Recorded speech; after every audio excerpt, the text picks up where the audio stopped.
দোয়ার ধাক্কা বড় ধাক্কা, ঠিক কিনা? প্রায় শুনবেন ক্যান্সার হয়েছে, ডাক্তার বলে দিচ্ছে বাঁচবে 2 মাস। কয় মাস? এরপর আমি দেখছি লোকটা 8 বছর বেঁচেছিল। কয় বছর?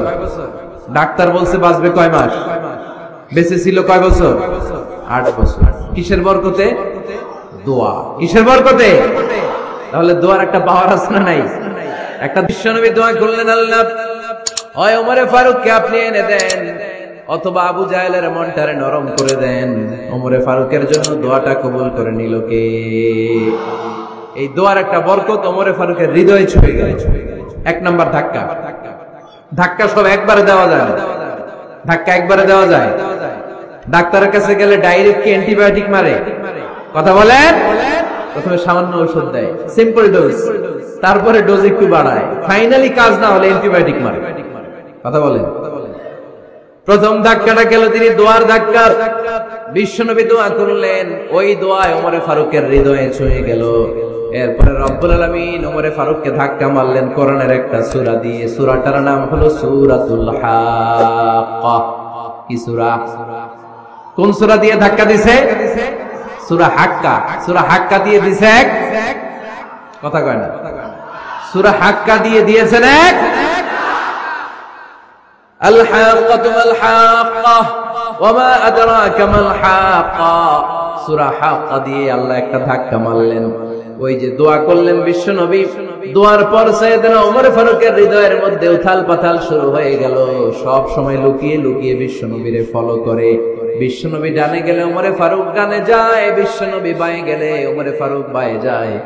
বিশ্বনবী রাত্রিবেলা নামাজ পড়লে ওমরে ফারুক পেছনে লুকিয়ে লুকিয়ে বিশ্বনবীর কোরআন শুনে। বিশ্বনবী মসজিদুল হারামের পাশে দাঁড়িয়ে রাতের এশার সালাত আদায় করছিলেন। ওই টাইমে বিশ্বনবী সূরাতুল হাক্কা তেলাওয়াত করছিলেন। কোন সূরা? সূরাতুল হাক্কা বিশ্বনবী তেলাওয়াত করেছেন। ওমরে ফারুক মন্ত্রমুগ্ধ হয়ে বিশ্বনবীর কণ্ঠের তেলাওয়াত শুনে। বিশ্বনবীর তেলাওয়াতের কণ্ঠ আমাদের কণ্ঠের মতো নাকি? বিশ্বনবীর কণ্ঠ কারি বাসাদের কণ্ঠের মতো? আহমদ বিন ইউসুফের কণ্ঠের মতো? আমার নবীর কণ্ঠের সুরের ঝংকারের সাথে পৃথিবীর কোন কারি সাহেবের তুলনা চলবে? কত মধুর, কত সুন্দর, কত অসাধারণ তেলাওয়াত করতেন আমার বিশ্বনবী। একবার তেলাওয়াত শুনলে পাগল না হয়ে কেউ থাকতে পারত না। বিশ্বনবী ওমরে ফারুককে দেখেন নাই। ওমরে ফারুক লুকিয়ে লুকিয়ে বিশ্বনবীরে ফলো করে। বিশ্বনবী এশার সালাতে সূরা হাক্কা তেলাওয়াত করতে আরম্ভ করলেন। তেলাওয়াত করতে করতে করতে করতে বিশ্বনবী সামনের দিকে যেতে লাগলেন। বিশ্বনবীর চমৎকার কণ্ঠের তেলাওয়াত শুনে ওমরে ফারুক মুগ্ধ হতে লাগলো। ওমরে ফারুক অবাক, কিরে এত সুন্দর শব্দের গাঁথনি, এত সুন্দর বাক্য, এত সুন্দর অন্তমিল, এত সুন্দর কথা, এটা কবিতার মতো লাগে। মনে হয় মুহাম্মদ কবি হয়ে গেছে। কি হয়ে গেছে? সবাই বলেন।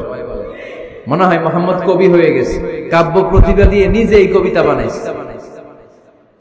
ওমরে ফারুক যখন মনে মনে ভাবলেন এগুলো মনে হয় মুহাম্মদ কবিতা পড়ে, মুহাম্মদ মনে হয় কবি হয়ে গিয়েছে। ইন দা মিন টাইম বিশ্বনবী তেলাওয়াত করছিলেন সূরা হাক্কা থেকে, ওয়ামা হুয়া বিকাউলি শাইরিন কলিলাম মা তুমিনুন। এই আয়াতের অর্থ হলো এটা কোনো কবির বানানো কবিতা নয়, তোমরা অল্প সংখ্যক লোকই এই কোরআনের উপরে ঈমান আনো। সুবহানাল্লাহ পড়ে। বিশ্বনবী ওমরে ফারুককে দেখছে নাকি? কথা কয় না। দেখেছে না? বিশ্বনবীর মতো তেলাওয়াত করে যাচ্ছে। ওমর ফারুক যখন মনে করলেন কিরে এই কথাগুলো এত সুন্দর, এটা মনে হয় কবিতা। ইন দ্য মিন টাইম বিশ্বনবী যে আয়াতটা তেলাওয়াত করছিলেন, কোইন্সিডেন্টলি দৈবাক মিলে গিয়েছে। ওই আয়াতের অর্থ ছিল এটা কোনো কবির বানানো কবিতা না, খুব অল্প সংখ্যকই তোমরা ঈমান আনো। এবার তো ওমর ফারুক আটকে ওঠেন। ঘটনা কি? আমি মনে মনে ভাবলাম মুহাম্মদ কবি, আর যেটা পড়তেছে এটা কবিতা, কিন্তু মুহাম্মদ আমার দেখেও নাই, কিন্তু বলতেছে এটা কবির বানানো কবিতা না। তাহলে মুহাম্মদ মনে হয় গণক হয়ে গেছে। কার মনে কি চলে না দেখেই বলতে পারে। নাউজুবিল্লাহ পড়বেন না? ওমর ফারুক এবার মনে মনে ভাবে মুহাম্মদ তাহলে কবি না, আগেরটা ভুল। ভুল ধারণা আমি করেছি, মুহাম্মদ কবি নয়, মুহাম্মদ হলো গণক। আওয়াজ করে পড়েন না আউযু বিল্লাহ। মুহাম্মদ মানুষের মনে কি চলে গণনা করে সব টের পেয়ে যায়, সব বুঝতে পারে। বিশ্বনবী তখন যে আয়াতটা তেলাওয়াত করছিলেন সেটা হলো ওয়ালা বিকাউলি কাহিনিন কলিলাম মা তাযাক্কারুন। বিশ্বনবী তখন যে আয়াতটা তেলাওয়াত করছিলেন এই আয়াতের অর্থ হলো এটা কোনো গণকের বানানো কথা নয়, খুব অল্প সংখ্যক লোকই তোমরা উপদেশ গ্রহণ করো। বিশ্বনবী ওমর ফারুককে দেখে?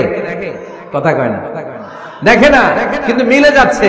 ওই আয়াতের পরের আয়াতটা ছিল এটা গণকের বানানো কোনো গণনা নয়, খুব অল্প সংখ্যকই তোমরা ঈমান আনো। এবার তো ওমর ফারুক বেহুশ। হায় হায়, প্রথমে ভাবলাম কবিতা, সে পড়ে যাচ্ছে না কবির বানানো কবিতা না।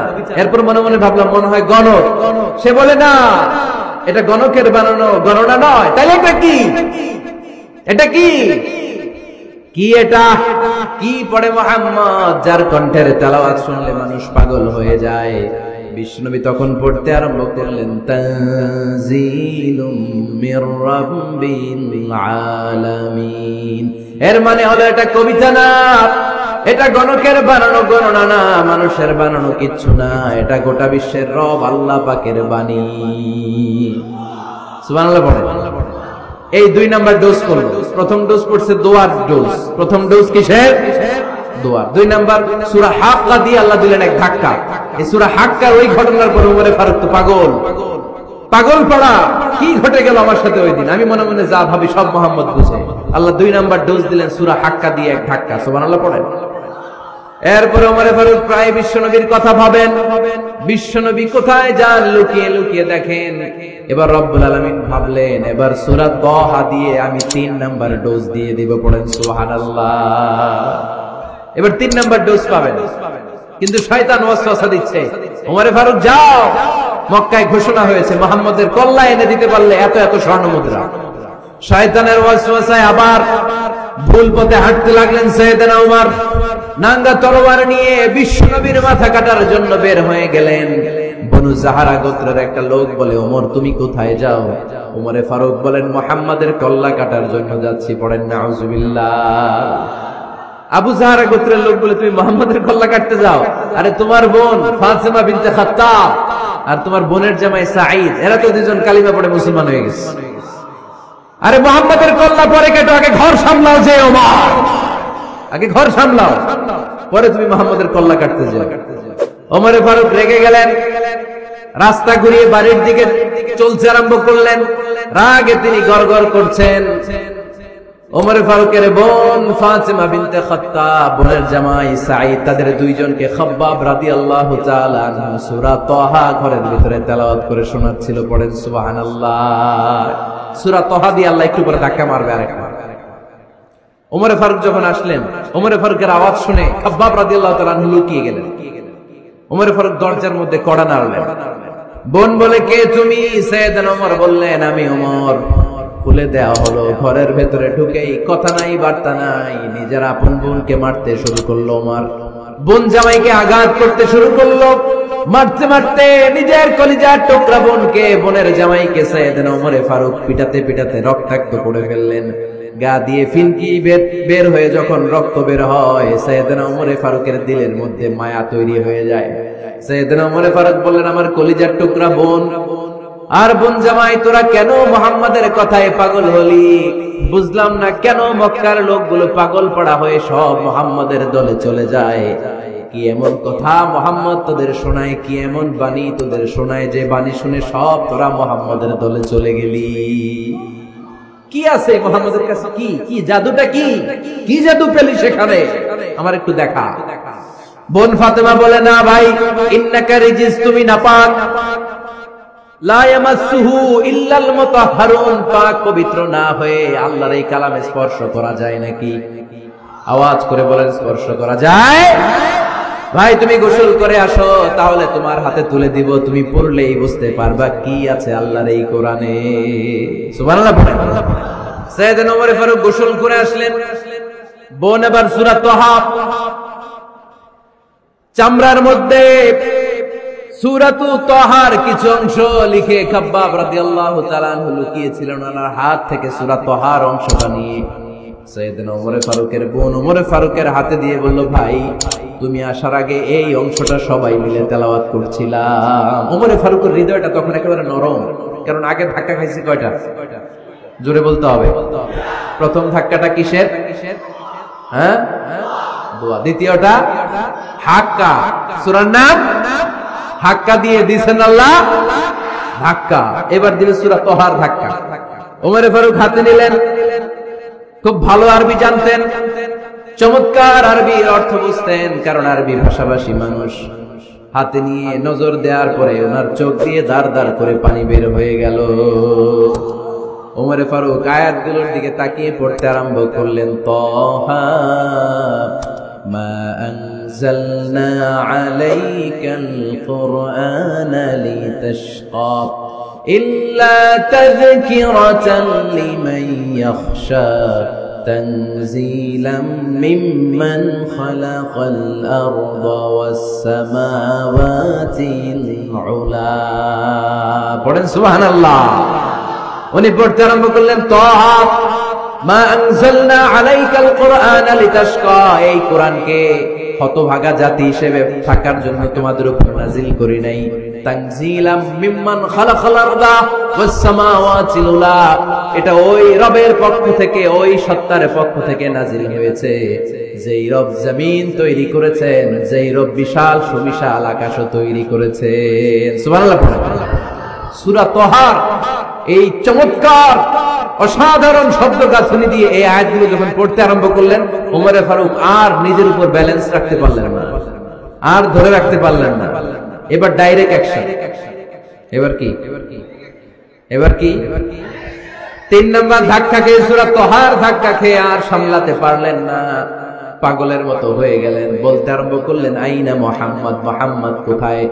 সাইয়েদনা খাব্বাব বললেন, বিশ্বনবী সাফা পাহাড়ের পাদদেশে দারুল আরকাম ইবনে আবিল আরকামের ঘরে বসে বসে লুকিয়ে লুকিয়ে কোরআনের দাওয়াত দিচ্ছে। ওমর, তুমি যদি মুহাম্মদ সাল্লাল্লাহু আলাইহি ওয়াসাল্লামের দেখা পেতে চাও, তাড়াতাড়ি দারুল আরকামের ঘরের দিকে ছুটে যাও।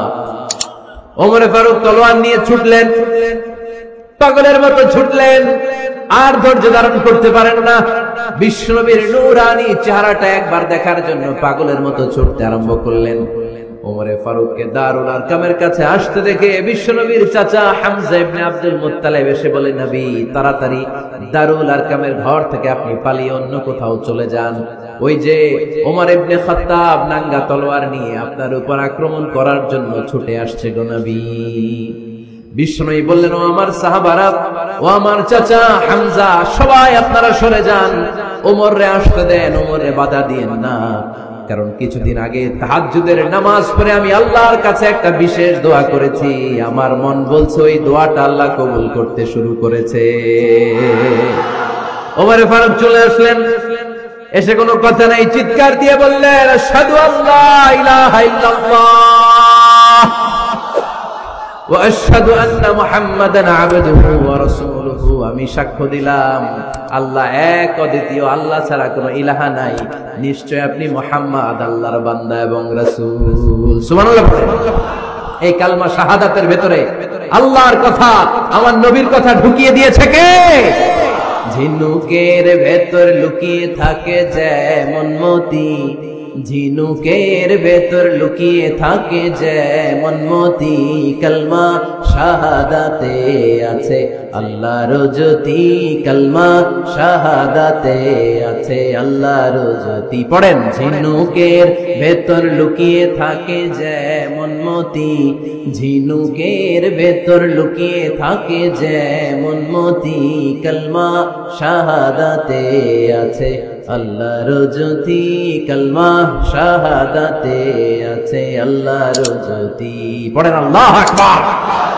ওই শাহাদাতের জ্যোতি সাইয়েদনা ওমর ফারুকের হৃদয়টারে উজালা করে দিল। দুনিয়ার সব ভয়কে পেছনে ফেলে এক আল্লাহর ভয়কে অন্তরে ধারণ করে আওয়াজ করে বললেন, আশহাদু আল্লা ইলাহা ইল্লাল্লাহু ওয়াহদাহু লা শারীকা লাহু ওয়া আশহাদু আন্না মুহাম্মাদান আবদুহু ওয়া রাসূলুহু। পড়েন সুবহানাল্লাহ। 3টা ধাক্কা। কয়টা? সবাই বলতে হবে কয়টা? প্রথম ধাক্কাটা দোয়া, দ্বিতীয় ধাক্কা হাক্কা, তৃতীয় ধাক্কা সূরা তাহা, 3টা ধাক্কার মাধ্যমে সাইয়েদনা ওমর ফারুককে মুসলমানদের লিডার বানায় দিল কে? ওমর ফারুক কালিমা পড়ে মুসলমান হয়ে গেছে।